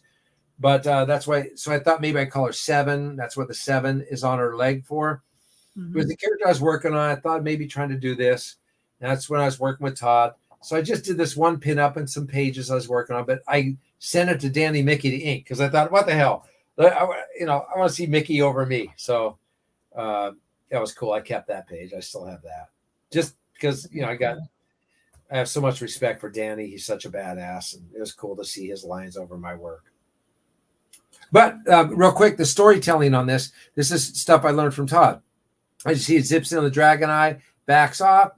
So you see you're not sure what the hell it is. And it turns out it's her belly button ring, Nice. So just a little. Well, that's one of the things Todd did very well. He took, I remember Sam and Twitch, and he would just show the close-up of the fly on the donut. Yeah, it's the best. And he would take those exposition pages and make them interesting with weird angles or focusing on something that you would normally find irrelevant, but somehow he made it relevant. Yep. He was genius at that. That's for sure. Absolutely. Oh, we saw that. Is that everything? I don't know. I just sent you a whole bunch of stuff. I wasn't sure what to. But I'll take a look real quick. So yeah, overall it was a hell of a ride going up to the hand blowout thing. So I worked for Todd for a year in his office. Then I went to my apartment while I was in Phoenix, and I worked with Jay Photos was there, Mark Nicholas, and Adam Street. And Jonathan Glappy, and of course we had this little studio in my apartment, and it was fun. I had Jay was a colorist, and it transformed to this brilliant artist with all of his works now. Jay Photos, you got to check his out. What is it, 68, 69? The zombie book. I'm sorry, Jay, I forgot the name of the title, but Jay turned into this incredible artist. I mean, he's a great colorist, but I didn't realize how good he could draw. Right? It was like wow. And Mark Nicholas did colors. A great friend of mine. We had a great crew down there. It was fun. So I ended up moving back home. I had my reasons. It was a weird one, leaving Todd's, arena. I don't know what to call it. And coming back up to Washington. Yeah, come back to Washington State, and then I got put on Dark Ages Spawn. I was on Curse. Then I went to, what was that one Dwayne and I did? Spawn the Undead. Yeah. And that kind of fizzled. It just didn't have it just wasn't working. And then it went to Dark Ages Spawn, kind of like Chansey, here's something. That was the guy that broke my hand. Nat Jones. Is that it?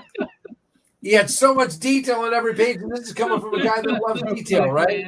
Was it Nat? Was that the name, Nat Jones? I think it was Nat. I don't remember. So much detail. Now I say it's his fault for breaking my hand, but it wasn't. It was all the years of the repetitive stuff that I couldn't handle. Well, you were inking some amazing people, and then you were drawing yourself. So. Yeah. So right there on the ball of the heel ball of my thumb, it felt like a nail was going through it when I started inking. I mean, just like literally a nail. It was so brutal. I could go for 5 minutes if I was lucky. And I tried everything. Tried every type of pen holder, every way to change, every way to hold the pen different. Anything in the book didn't work. I was done. I was out. And so there I was unemployed. And long story short, meet Shelly. She has a kick-ass job. I wasn't really I had some side work going. I was working in a sign shop of all weird things, just trying to find something to do. I said, I've always loved magic. I used to perform magic. I did close-up magic. I did stage magic, but I knew I had a thing for design. Looked at children's magic in the magic world that sucked. It would look like 1950s. It was terrible shit. I said, I can make this look like something fresh, real cartoony, new plots, crazy stuff. I told Shelly, give me a year. In her one-car garage, give me a year. I'll put the prototypes together, get it marketed. Let's see what happens. She goes, okay, you got 1 year. She funded me. She backed me. In less than that year, we got noticed. Boom, boom, boom. Happens. Internet's peaking now, and things are starting to happen with the internet and the marketing. And we took off, and she ended up quitting her job. But I said, if you quit that job, you better be ready. Entrepreneurship is a bitch, right? It's hard work. She worked right alongside me, 16-hour days, 20 years. We busted our asses for 2-3 years. I mean, hardcore to build the company. And we paid for everything as we went. She's kept us debt-free for 20 years. That's awesome. Congratulations. Yep. So we, 20 years later. Before we get into your entrepreneurship and the other things you're doing, what's this sock story? So it's just a funny thing that happened I can't keep out of my mind. So we're at ChicagoCon, I believe it's Chicago, and this is my first year with Image. And I'm walking, and Todd goes, Chancey, come with me. We're going to go do a meeting with Diamond, right? I think it was Diamond or whatever. It's a big publishing negotiation, right? Remember, there was a big stink about who's publishing the Image books. And Diamond was part of this. And so I'm going, okay, I'll come along. And we're walking down the street, and you got Silvestri's in front of me, you got Jim Lee, the whole bit. I think Valentino was not there, oddly enough. I'm walking beside Todd, and Todd's going, you know what? And he bends down. He starts taking off his sandals. He takes his socks off. He goes, yeah, I'm going to show these guys. He takes both the socks and rolls them up in big balls. He shoves them down his pants. I'm going to show these guys who's got the balls in this business, man. Who knows? The socks just packing, right? I show these guys who got the balls. And we all laughed. We thought that was funny, right? So I'm in the meeting, and it's a big U-shaped table, and then people are making their points. It's real intense. Then Todd gets up and starts going off. You guys this and that, and we're going to do that. And I look down, and he still got him in there. He's just packing this ridiculous bulge from hell. And I'm looking around, and some of the dudes who noticed are just cracking up, man. And that was just Todd. You know, did he realize he I don't know. See, that's the thing. You don't know Todd. You don't know what he's thinking. You will never know really what Todd's thinking. It's weird. So I don't know, because I thought he was just doing the joke out on the street. And then when I realized he didn't take him out, then I realized, holy shit, maybe that was part of his angle. I don't know. I don't know. Or he could have simply said, oh, he looked down after the thing. Oh, no, I forgot, So, I don't know, because either he really played it cool by not doing that, or he was like, you know what, whatever, I'm going to show him who's got the ball. Because, just from every story you ever hear, just even with everybody was telling him, oh, you can't put Spider-Man's knee behind his head. Nobody's body moves like that. You can't do spaghetti webbing. And he was like, I can do whatever the frick I want, and I'm going to do what I want, and you can go to hell. So yeah, he's bent the rules, broke the rules, and made new rules that everyone follows. And that's just Todd, man. I learned a lot from him. But I'll tell you, I spent a year plus in his office. I think I'm the only artist that actually has ever worked with him side by side in his office for that length of time. Jonathan is the only one next to me that spent that much time with him. But I wasn't learning about inks for that year plus. I never learned about Todd would show me some tips and say, hey, about this, Chancey, right? That wasn't the thing. He expected me to know what I was doing. That was my job, right? I listened to his business. I listened to everything that was going on. I listened to what I could hear when they closed the doors. You couldn't hear it. When they were open, I listened to him talking to Gene Simmons. I listened to how he manipulated him. He talked to me about why he did this or that with the toys, why he would do this or that with the negotiation. And I learned more about how to succeed as a businessman by being in Todd's office, by listening to his strategy. And it's balls out. It's having conviction. It's not listening to no. It's believing in yourself, and definitely not listening to cigar crunchers. Because cigar crunchers, the guys up top usually don't know shit, especially about toys. He always told me, Chancey, they're always thinking like adults. He goes, you got to think like the kids. That's going to win. Think like the kids. And I take that to my Surf Sharks property that I'm working on right now. It's like, yeah, we're gonna get into that. You had mentioned his philosophy about the subway, and the window opportunity. And I'm not going to get into it deep, but I just recently had a just jump in opportunity, and I just took it, and I had a face to face with him, and who knows if it goes anywhere. But I mean, I have the same philosophy. I'm not going to sit there and think about it. It's in front of me. Go, just go freaking do it. Because what's the worst that happens? You get a no, you get it turned away, you get a FU. Please, if I had $1 for every time I had an FU, I wouldn't need Todd McFarlane. Right. I'd be rich. Todd always tells us stories about the 300 plus rejection letters he got. Yep. Never stopped him. Yeah. No, you got to take the opportunities. You got to see him. I would give you a tip to not be overbearing, but be cool. Like you handled it. You just got to be cool. Position yourself for the right time. Have your pitch. Have it ready. Don't yammer about. See, I was aggressive, but not overbearing, like you said, and he respected it, and he actually said so. And I was prepared, and I hope he appreciated it. We'll see. Time will tell. But yeah, I don't know. I just thought that was interesting because you hear his interviews about how his lack of fear and his willingness to take risks and how it stressed his wife and this and that.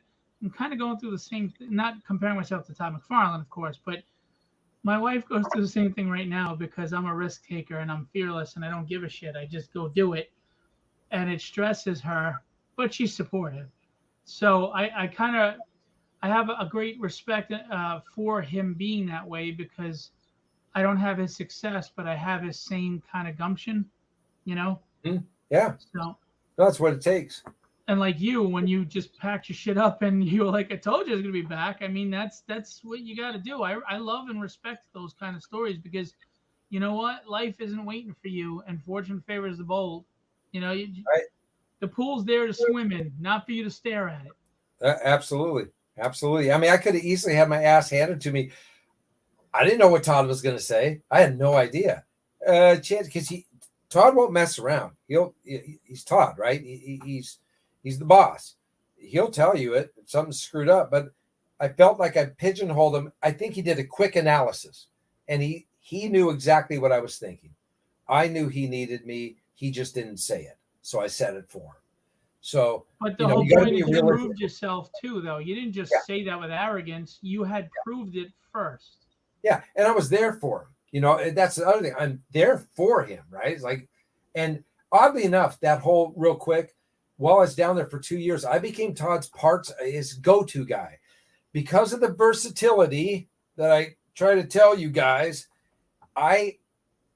Anything he said, anything he needed done, he didn't have the guy. He goes, Chancey, go do this. He didn't even have to explain it to me. He always said, Chancey, you get it. In other words, you understand it. You get it. Go do that. Tell them this because you get it. I won't go over all the different places I went and jobs I did. One was the X-Files toy thing, which was huge. That was a big deal because they had to finalize the toys. And I had to go to Hollywood into the Fox lots, I'll tell you quick, to do all the final paints on all the action figures and get Chris Carter's approval. Oh, right? Wow. So it was like, I had my little paint kit because I helped out with the prototypes in New Jersey that he sent me for. But I had to go over there, and here I am just plop on Fox Lot Studios. There's Chris Carter's trailer right across from me. I'm in this other trailer, and I got all the props and stuff, and Scully's clothes, and all these X-Files freaks would freak out at what I had. Got to go, and I had to get these finalized in 3 days and get his approval. And he just trusted me to do it. It's like, go do it. San Diego Con booth. They had this beautiful idea of turning it into an alley, right? So Al Simmons and Johnny go there to do it. And it turned out to be a disaster, right? Him and Johnny just couldn't quite pull it off. And Todd says, Chancey, go in there and save their asses, right? I have a little bit of an engineering natural thing, right? I can't explain it. I've got no, but I kind of understand engineering. So Todd, me, Alan, Johnny, freaking worked our asses off, and at the last minute got that booth approved because it wouldn't pass the core inspection. So have a good night, Will. Thanks for coming. coming. I will. Good night. So it was just cool to be Todd's parts guy. It was fun. Well, to know that he had that trust in you. Yeah. That you were the reliable guy. You were the glue. So you were the Swiss Army knife. Yeah, that's a better way of putting it. The Swiss Army knife. Yeah. So let's fast forward to now. What are you doing now? What do you got going on? Because you got a ton of projects going on. All of them are really quality and talented, and that's impressive. So I don't know what you can share, but what do you got going on now? Well, we have a project called Surf Sharks, and it's an IP, intellectual property. It started as a children's book based on sharks and kids that surf sharks that are painted up like hot rodded surfboards, right?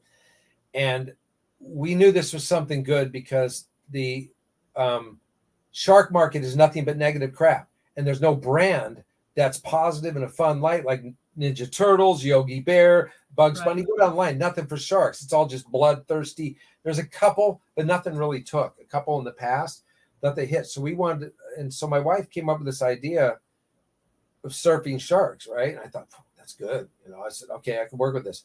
So rather than go over the whole story, we put together the books. She wrote them. I drew them. Our intent was not about book sales, not at all. It was about establishing a brand to get to an animated series. We've gone through 7 years of connecting with a lot of top people in the industry. A lot of the key players love it. Bottom line, you need a following, right? Before these companies are going to back it because money's tight. They won't take unknown brands. That's why we see 8 million versions of Teenage Mutant Ninja Turtles, etc. So this thing I can't tell you about, we're working on now that we're going to be doing Kickstarter. We're currently developing it. This thing for Surf Sharks is what will build the following. So that's what I'm working on day and night while I'm doing everything else, spreading myself pretty thin. But I really believe in this, and a lot of people who are waiting for us to get this going believe in it. So we've got to get this thing completed. So needless to say, I'm a little tired.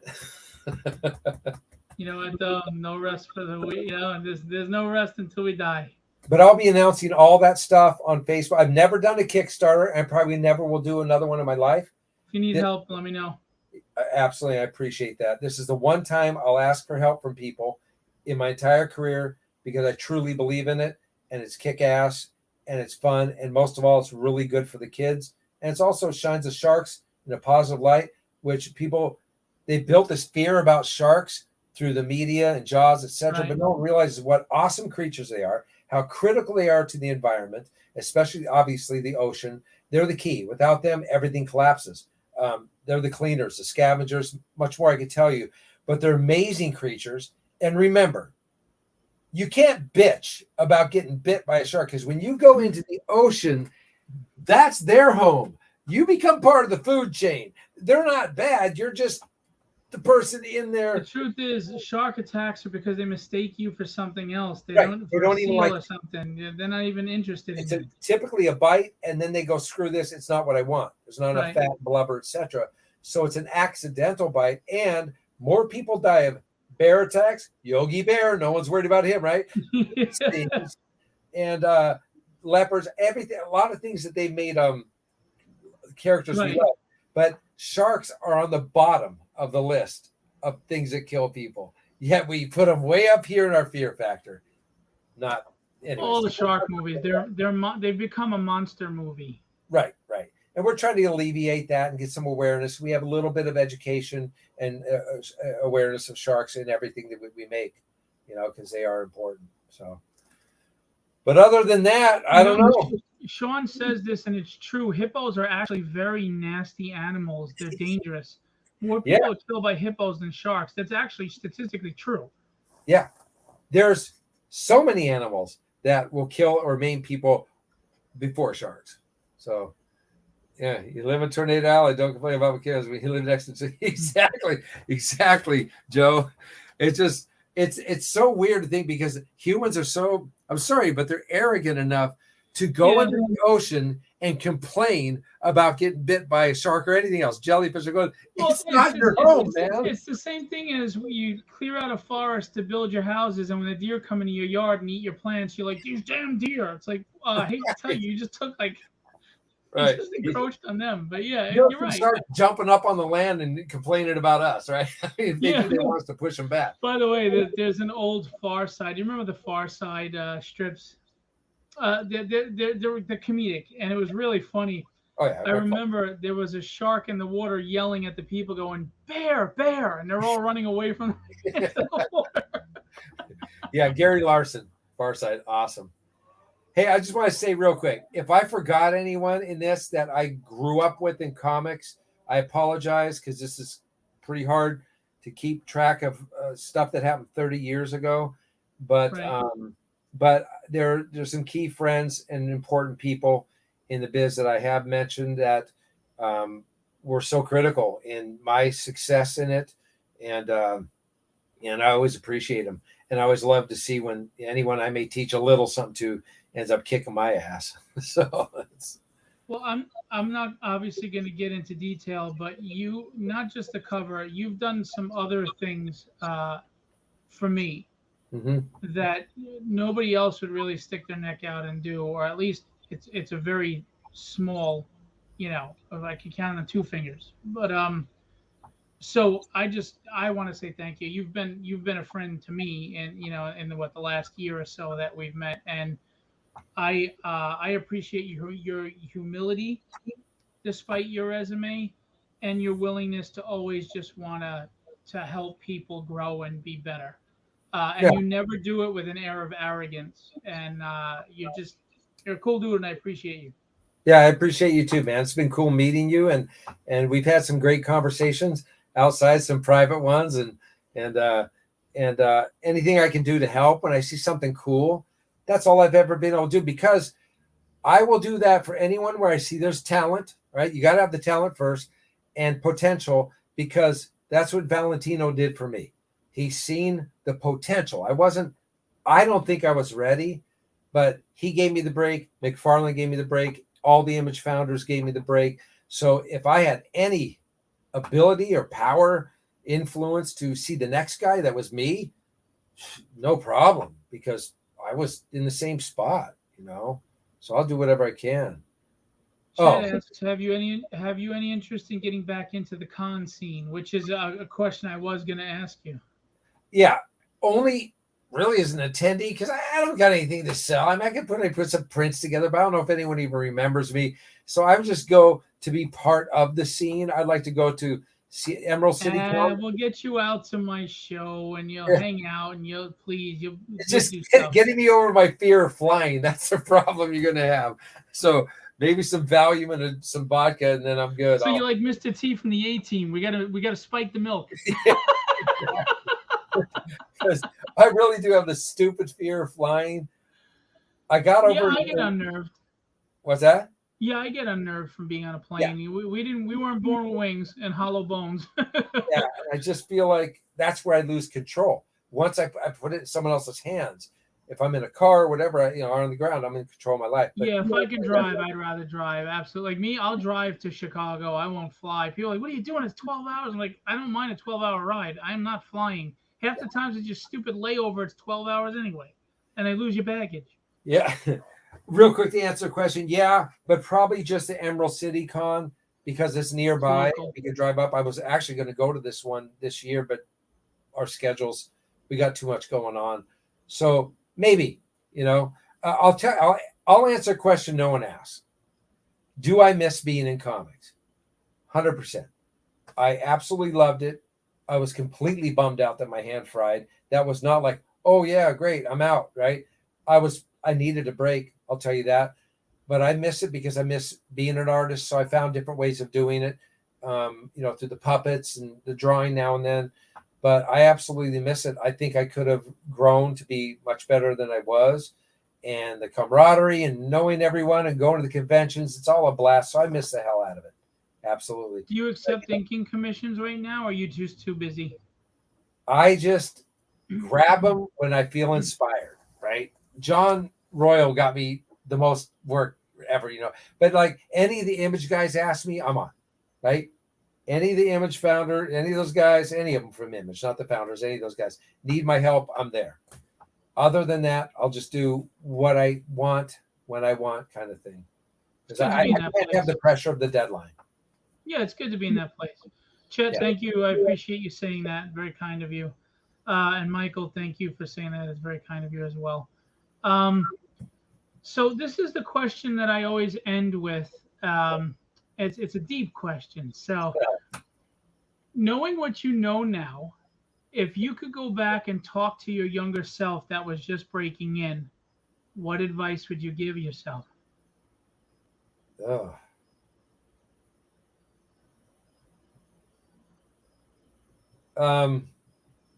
Believe in myself more, because everything else I did was right. I don't want that to sound cocky. It's just what I would have done. I made the right moves. I went to the right place. I practiced my ass off since I was 12 is when I really started focusing. That's when I got How to Draw Comics the Marvel Way.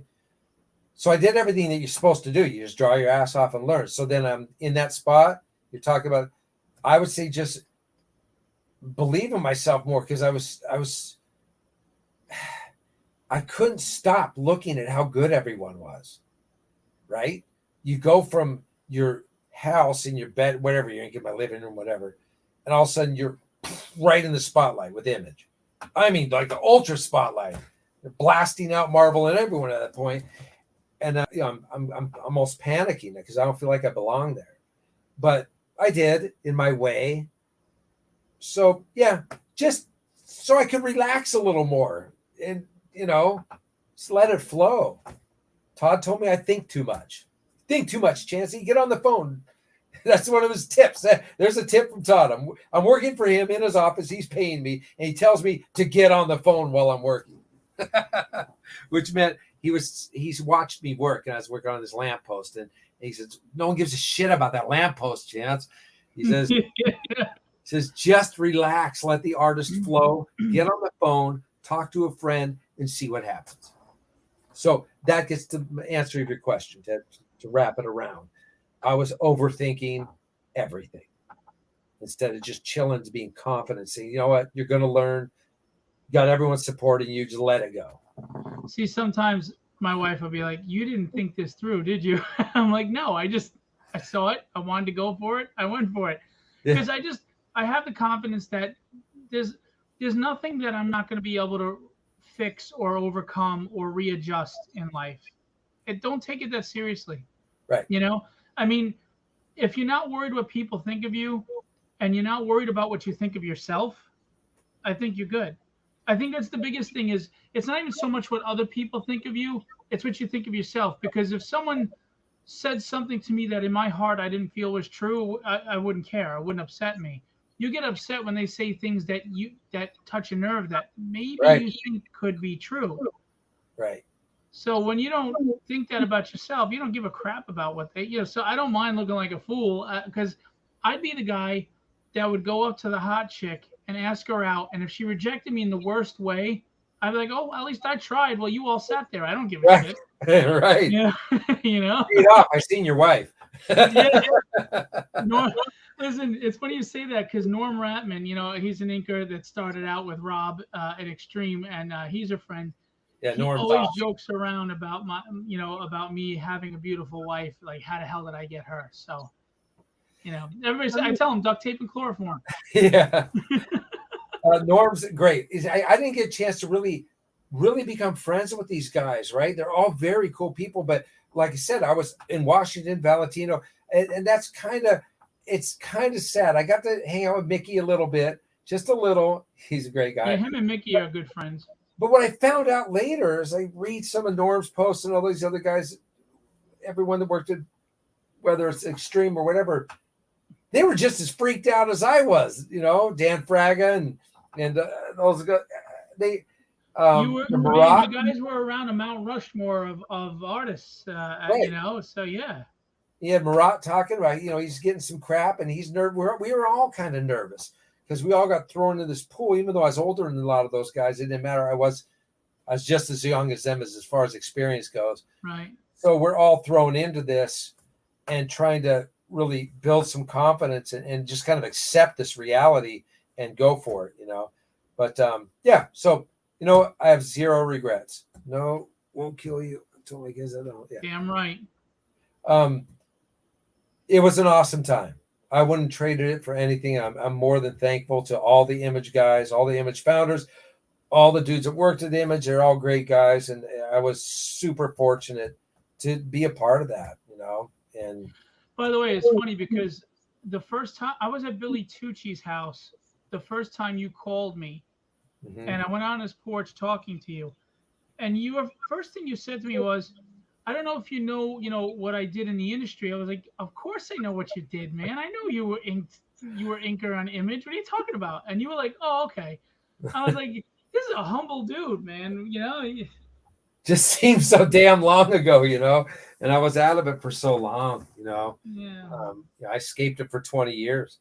You know what, though? Things happen for a reason, the way they're supposed to. And you met your wife, and you started your business, and like you, I'm never one to have regret, because I feel like it happens the way it's supposed to happen as long as you're moving. And I'm not afraid of failure. I'm not afraid of looking foolish. I'm afraid of regret. I don't want to be 70 years old looking back on what if I tried. That shit is not happening. Right. Oh, Joe, here's a good question. What type of music do you play? Straight metal, baby. Just 80s. Not like I don't write and play. I always wrote my own music. I never was in a cover band. Ever since I was in my early 20s, I played in a band called Metal Wolf. It was always original music, but more like, you know, the good 80s metal, you know, whether it be Metallica or, you know, some even the Deep Purple, but Black Sabbath, stuff like that is what I really dig. And so anything. Yeah, listen, you all have to help me pressure him, because listen, I'm a drummer. And Barry Kidson's a guitarist, and Mike Lilly's a bassist. He's a guitarist. I have singers. I said I want to get them all to my next convention, and not after the comic convention's over. We're gonna get up and we're gonna play and we're gonna jam out. And I gotta get Chance to come to the show, and I gotta get him to bring his axe, and we gotta bring Black Beauty, baby. There you go. Yeah, it'd be fun. That would be fun. That would be. You all get me out there. If you manage to get out.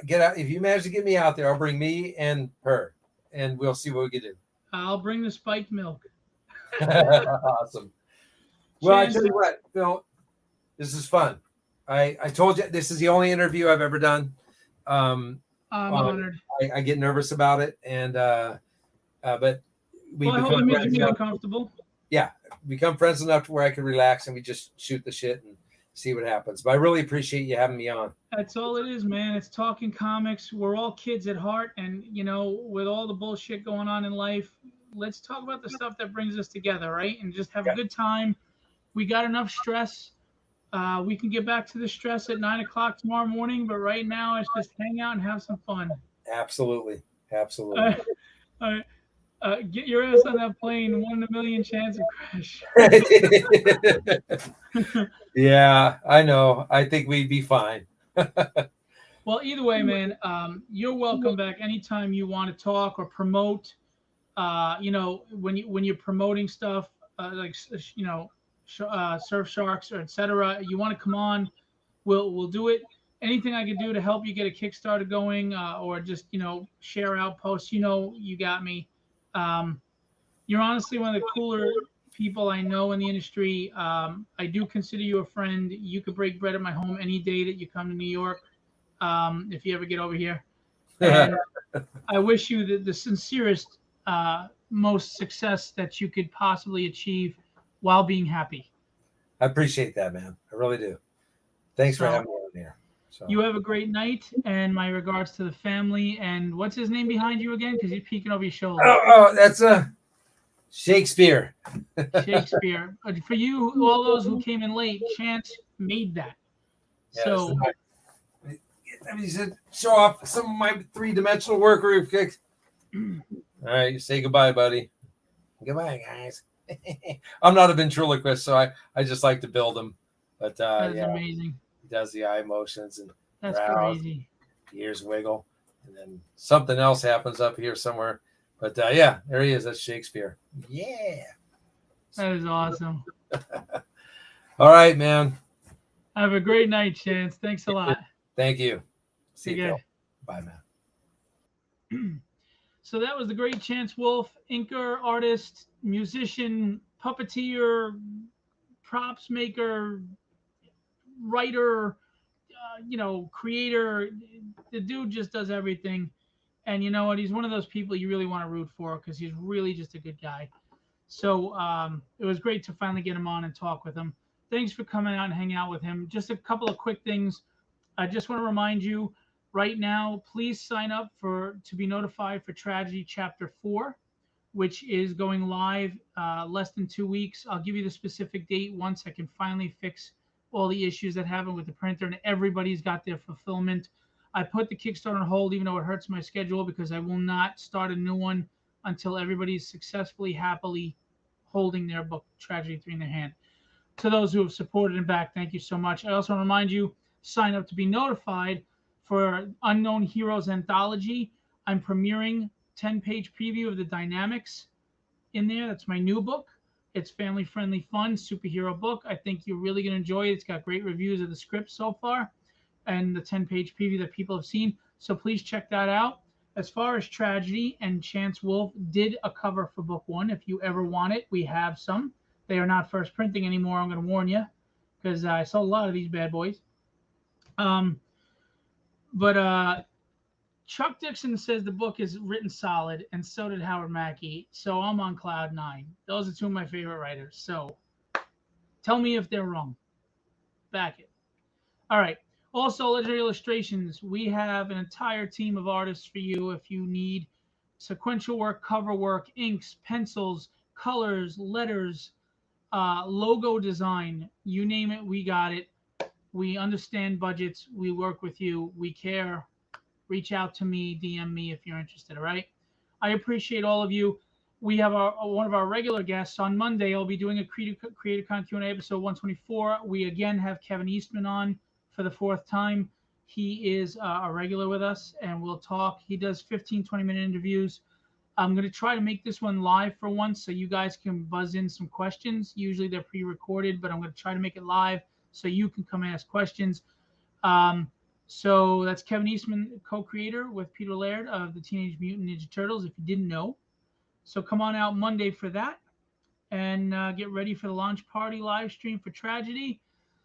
Philbo Publishing is growing. We're moving. I'm hustling. I'm not playing around. Get on board this train because it's not stopping. Just letting you know. All right?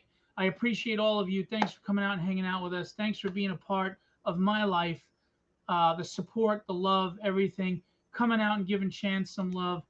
I sincerely really do appreciate all of you, and and everyone who's shared, liked, backed, supported, commented my dream of making Tragedy. Sincerely, thank you. You guys rock. I appreciate you. I'm going to leave you with what I always leave you with. Be legendary and have fun storming the castle.